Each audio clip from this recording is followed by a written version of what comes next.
Alright, ladies and gentlemen, welcome to Abinyamanga Media for today's stories and detailed analysis from Kenya and all the four corners of the world. Hello ladies and gentlemen, I hope you're doing fine. I'm also doing fine, and I do hope that this video does find you in good health. Now, Kenyans are not tired to express their frustrations with what's happening in government. There was this big match that is being played between Harambee Stars and Gabon, which entails the qualification to the World Cup. Now, by Saturday evening, the tickets to that match had been bought and the stadium was full by Sunday at around noon. And in that stadium, Kenyans never disappointed by expressing their opinions with the RUTO must go chants in the stadium. And this is what was really happening, conspiring in that stadium. Of you can have a view.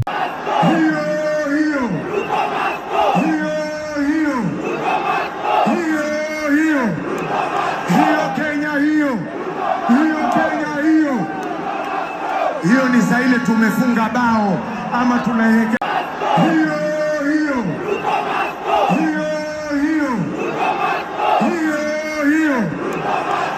Kenya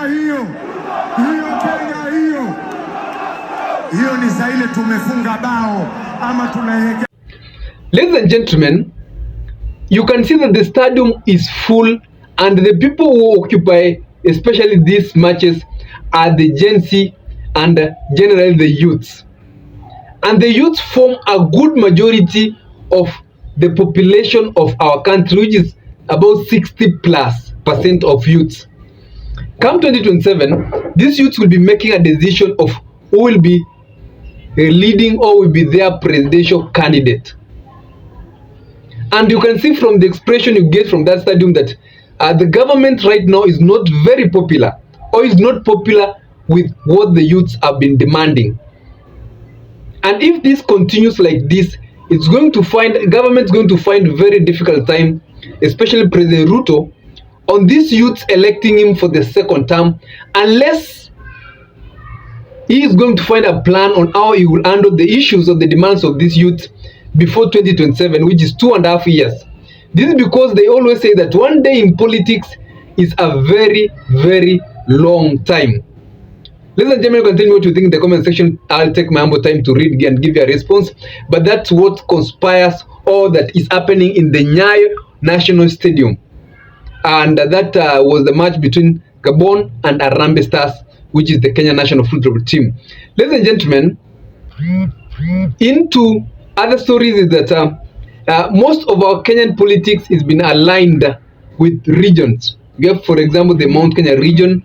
We have the Nyanza region, we have the Western region, we have the Coastal region, and for a very long time, the politics of the country has been organized with the regions. When coalitions are being formed, they are formed with the regions. For instance, you'll find that if the president is coming from Mount Kenya, then they'll try to get a running mate from Western region, then they'll maybe from Luo Nyanza region. For instance, in 2022, when President RUTO was the presidential candidate from the Rift Valley region, he came and picked a running mate from the Mount Kenya region. Raila Odinga was a presidential candidate from the Nyanza region.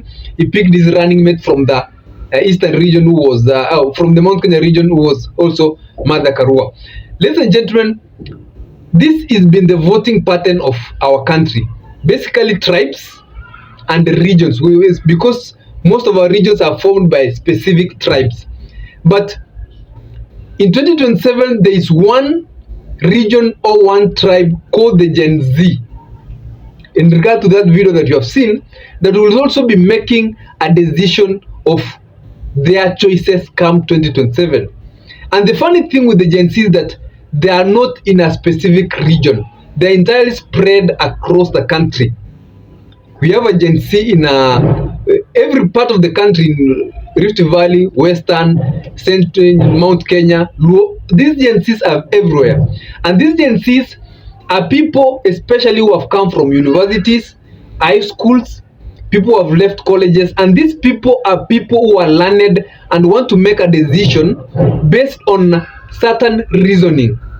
They'll say, okay, I'm going to elect for instance, let's say Okiya Omtatah because Okiya Omtatah is this and this and this. I'm going to elect President RUTO because President RUTO did this and this and this. Or I'm going to elect Stephen Kalonzo. because of this and this reason. Or even Fred Matiang'i, whoever will be in that ballot will be getting a vote based on a certain reasoning from these Gen Zs. And for what's surprising is that the Gen Zs have demonstrated that they have numbers. Now, the Gen Z, to get their vote, you cannot align your politics in a tribal way or regional way. You must do for them certain things they want to be seen done, or you have to give them or agree with them or explain to them what you ought to do in government that will benefit them, especially in terms of job creation and the economy. Ladies and gentlemen, in 2027, these youths might be the change of the country, and that's why any politician who is coming or who is aspiring to be a presidential candidate in 2027 is trying to find ways to reach into the Gen Zs and especially the young people, because their vote cannot be underrated, especially in the Republic of Kenya, where the election difference between the first and second candidate is less than 5%. Other than that, you can tell me what you think in the comment section. I'll take my more time to read and give you a response. And in case politics is what you like and you're watching this channel for the first time, just go hit the subscribe button, like this video, and share. You can even leave a comment on what you think about this video. Have a nice day and stay safe whenever you are.